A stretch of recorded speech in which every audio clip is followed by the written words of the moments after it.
আসসালামু আলাইকুম। আজকে আমরা সসীম ধারার 13.2 এর অঙ্কগুলো দেখাবো।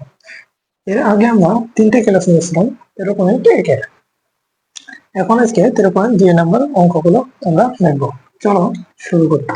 এখানে 1 নম্বর সূত্র হচ্ছে, যদি তম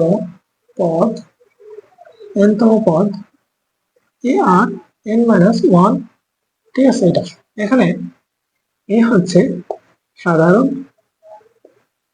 সাধারণ অন্তর, প্রথম ধারা, সরি, এটা হচ্ছে প্রথম পদ, আর আর হচ্ছে সাধারণ সাধারণ অনুপাত, ঠিক আছে। এটা এখন সাধারণ অনুপাত বের করার নিয়ম হচ্ছে দ্বিতীয় পদ ভাগ প্রথম পদ, এটা দিয়ে মান বের করলে আমরা আর এর মান পেয়ে যাবো। এবার 2 নম্বর সূত্র হচ্ছে সমষ্টি এস এন, মানে তম n পদের সমষ্টি, n পদের সমষ্টি এস এন, এ আর এর পর n-1 ইন্টু r-1, কখন? যখন আর এর মান 1 এর থেকে বড়, ঠিক আছে। মানে নেগেটিভ মান যদি না আসে, যদি আর এর মান পজিটিভ আসে, সেই ক্ষেত্রে আমরা এই সূত্র ব্যবহার করব।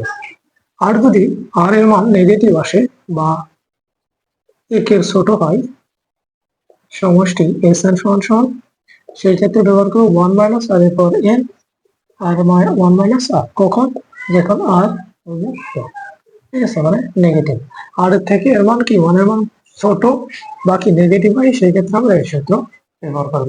এই হচ্ছে মোট 3টা সূত্র, এবং আর 3টা সূত্র আছে। সেটা হচ্ছে, যদি ধারাটি যদি ধারাটি 1 plus 2 plus 3 plus dot dot dot dot plus n হয়, সেটা n সমান n ইন্টু n প্লাস 1/2, ঠিক আছে। এই সূত্র। যদি এই ধারার উপর এরকম কিউ থাকে, তাহলে এর উপর কিউ ব্যবহার করবো আমরা, ঠিক আছে। এইবার আরেকটি আছে, সেটি আছে 1 প্লাস, যদি বর্গের ক্ষেত্রে 2 এর উপর স্কোয়ার, 3 এর উপর square plus dot dot dot dot plus n এর উপর স্কোয়ার, এইরকম যদি ধারা থাকে, সেটার ক্ষেত্রে আমরা ব্যবহার করব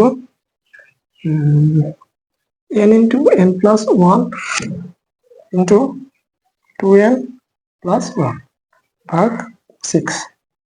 আর যদি ঘন আকারে থাকে 1, একই ধারা যদি ঘন আকারে থাকে, তাহলে আমরা ব্যবহার করব n এর উপর কিউব, যদি হয় তাহলে আমরা ব্যবহার করব কি n ইন্টু n প্লাস 1 2 তার উপর স্কয়ার, ঠিক আছে। এইগুলাই এই চ্যাপ্টারের মূল সূত্র। তোমরা আমরা সূত্র প্রয়োগ করে অঙ্ক করি। এখন তোমরা সূত্রগুলো আগে তুলে নাও, এবার আমরা অঙ্কে যাই।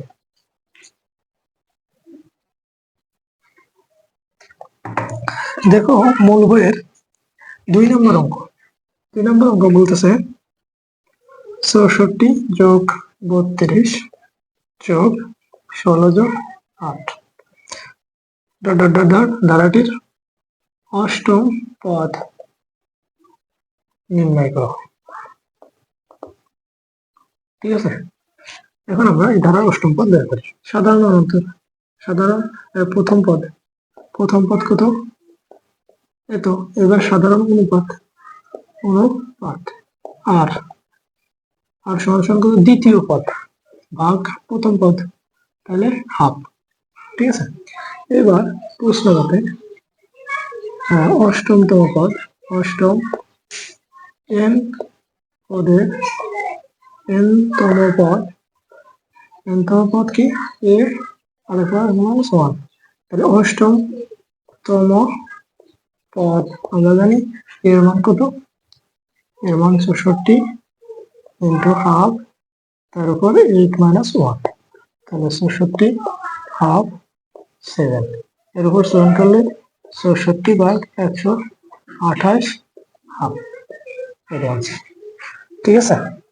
এখন আমরা সেম ভাবে 14তম পদের সমষ্টি 3 নম্বর অঙ্ক দেখি। এখন আশা করি তোমার উত্তর হয়ে গেছে। এখন 3 নম্বর অঙ্ক দেখো। 3 নম্বরে বলতেছে সেম 3 যোগ 9 যোগ 27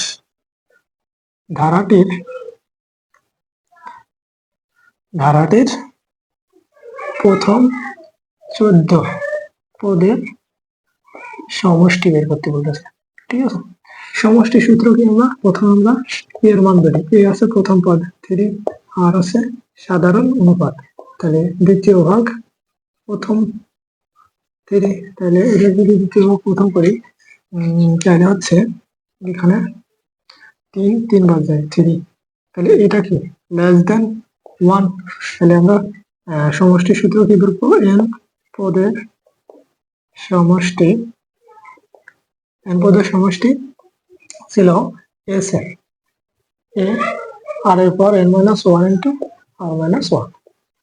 যদি বলছে 14তম পদ, 14তম পদের সমষ্টি যদি বের করি আমরা s 14, তাহলে এর মান কত? 3 ইন্টু আর এর পর আর এর মান 3, তারপর 14 মাইনাস 1, আর এখানে আর এর মান 3 - 1, এখান থেকে 3 আর এরপর 14 মাইনাস 1, আর এখানে বিয়োগ করে 2, সেই 2, এটাই আনসার। ঠিক আছে, এখানে ক্যালকুলেশন ব্যবহার করলেও হবে, এইটুকু রাখলে কোনো সমস্যা নেই। আশা করি তোমরা বুঝতে পারছো। এখন 4 নম্বর অঙ্কটাও দেখাই। 4 নম্বর অঙ্কটা বলছে ধারাটির 128 যোগ 64 যোগ 32 ধারাটির কোন পদ হাফ, মানে কোন পদ, ধারাটির কোন পদ এটা হবে, সেই তম পদ মানে কি এন বের করতে বলছে। এন সেটা আমরা বের করবো কিভাবে? দেখো, এ সমান 128 প্রথম পদ, আর আছে সাধারণ অনুপাত দ্বিতীয় ভাগ প্রথম 128, তাহলে হাফ। তাহলে শর্ত মতে এন পদের শর্ত মতে আমরা জানি এ আর n - 1 সমান হাফ। ঠিক আছে, এর মান বসালাম 128, আর এসে আর এর মান কত? হাফ, তারপর -1, এখানে হাফ। এই হাফ ওই পাশে নিয়ে নিলাম, ওই পাশে নিয়ে নিলে 2, এখানে এটা ভাগাকার ছিল, এখানে গুণ হয়ে যাবে, নিচে যদি গুণ করে তাহলে 128, এইটা এই পাশে ভাগাকারে গুণ ভাগে যাবে, ভাগ করলে 2 এর সঙ্গে গুণ করলে 128, আর তারপর ছিল n - 1। এখন আমরা একটু সূচকের নিয়ম ব্যবহার করবো। n - 1, এখানে 1/2, এর উপর যদি 7 দিই তাহলে কি হয়? এর উপর 7 দিলে 128 হয় 2 এর উপর, তাহলে আমরা হাফ হাফ উঠে দিলাম, n - 1 = 7, n = 8, এটাই आंसर। ঠিক আছে, আশা করি তোমরা বুঝতে পারছো। সরি 2 এর উপর 8 করলে হয় 64, তাহলে 1 এর বিষয়ে যোগ হয়ে যায় 9, n = 9। বুঝতে পেরেছো? আশা করি তোমরা বুঝছো। এখন আমরা তারপরের অঙ্কটাই চলে যাই, 5 নম্বর অঙ্ক। 5 নম্বর অঙ্কটা একটু কঠিন আছে একটু, দেখো।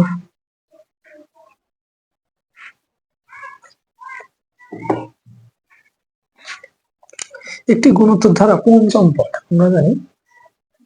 দেখো, আমি ধরি বলছে একটি গুণোত্তর ধারা পঞ্চম পদ 2√3/9 এবং দশম পদ 8√2/81 হলে ধারাটির তৃতীয় পদ কত হবে?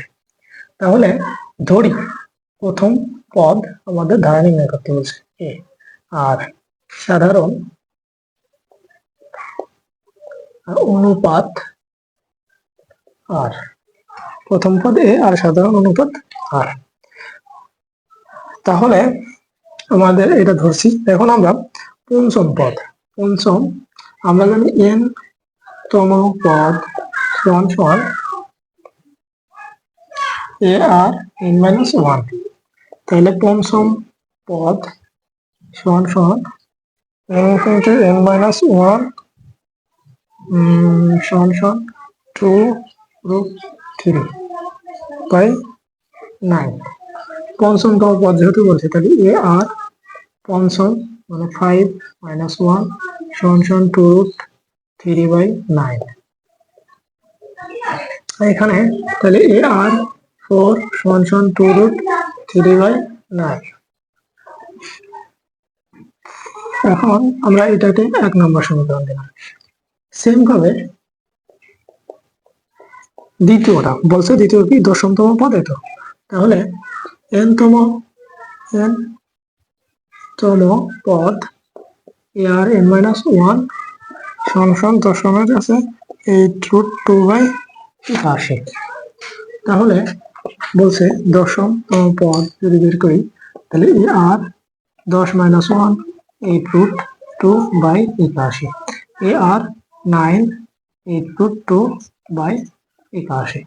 এটা 2 নম্বর সমীকরণ। ঠিক আছে, আমরা সাইডে লিখি। এখন 2 ভাগ 1 করি, 2 ভাগ 1 করি। এখন 2 ভাগ 1 যখন করবো তখন এ আই 9 আর এ আর 4 সমান সমান 2√3/81 ভাগ 2√3/9। এখানে এ আর এ কেটে গেল, থাকলো কি, যদি আমরা কিসের ক্ষেত্রে দেখছিলাম, সূচকের ক্ষেত্রে যদি বেস নিচে 1 হয় তাহলে তার পাওয়ার কি হয়, বিয়োগ হয়ে যায়। যদি ভাগের সম্পর্ক থাকে, যদি ভাগের সম্পর্ক আছে 9 বিয়োগ 4। আর এখানে 8√2/81, এখানে গুণ যদি করে দিই তাহলে নিচের সংখ্যা উপরে 9, উপর সংখ্যা নিচে। ঠিক, 9 9 এর মধ্যে কত বার যায়, 9 বার যায়। 8 এর মধ্যে 4 বার যায়। তাহলে কি হলো, আর এর পর 5 সমান সমান এখানে দাঁড়ালো 4√2/9√3। এখন আর এর পর 5 2√3 এর উপর 5 করলে এটা হয় আর সমান সমান √2/2/3। এটাই কি অ্যান্সার। সরি এটা না। এখন আমরা আর এর মান পেলাম, এটা আছে আর এর মান পেলাম। এই আর এর মান থেকে এখন আমরা এটুকু সেটি আশা করি তোমাদের তোলা হয়ে গেছে। এখন আর এর মানটা 1 নং সমীকরণে বসাবে। আমাদের 1 নং সমীকরণটা কি ছিল, 1 নং সমীকরণ ছিল 1 নং বা 2টা যে কোনো 1 নং আর এর মান 1 নং সমীকরণে বসাই। ঠিক আছে, এখন 1 নং সমীকরণ ছিল এ আর এর পর 4 সমান সমান 2√3/9, আর সমান সমান ছিল 2√3/8 তার উপর 4 2√3/9। এখন এর উপর যদি 4 করা যায় তাহলে স্কোয়ার স্কোয়ার কেটে গেল 4 হয়, তাহলে 4/9 হয়। এটা ক্যালকুলেশন করবো, দেখো 4/9 হবে সমান সমান 2√3/9। এর মান ওই পাশে না গুণ আছে, ওই পাশে ভাগ করে দিই। ওই পাশে যদি ভাগ করে দিই তাহলে হবে 2√3/9 আর 4/9। এটাকে আমরা এভাবে লিখতে পারি 2√3/9 গুণ 9/4, 9 9 কেটে গেল, এটা হচ্ছে 2, এর মানটা হলো 3/2। এটা কি এর মান পেলাম। তাহলে এ এবং আর এর মান পাইছি। লাস্টে বলছে তৃতীয় পদের সমষ্টি বের করতে। তাহলে আমরা এখান থেকে তৃতীয় পদের সমষ্টিটা বের করব। দেখো তৃতীয় পদ n-তম পদ এ আর -1, তাহলে তৃতীয় পদ এর মান কত, এর মান √3/2 আর এর মান √2/2/√3 তার উপর 3-1, তাহলে √3/2 আর এখানে স্কোয়ার হয়ে যায়, 1 বিয়োগ করলে 2, স্কোয়ার স্কোয়ার কেটে গেলে 2/3 হলো, 2 কেটে গেল। এখানে এই দেখো এখানে √3 আর একটা 3 কে এইভাবে লেখা যায় √3, এটাকে এটা দ্বারা গুণ করলে 3 হয়, সুতরাং এটা ভেঙে এটা পেলাম। এবার এই √3 কেটে দিলাম, তাহলে কত 1/√3। এটাই আমাদের অ্যান্সার। ঠিক আছে, আশা করি বুঝতে পারছো। এবং এই ম্যাথটা খুবই আসে, তোমরা প্র্যাকটিস করবা 3-4 বার করে।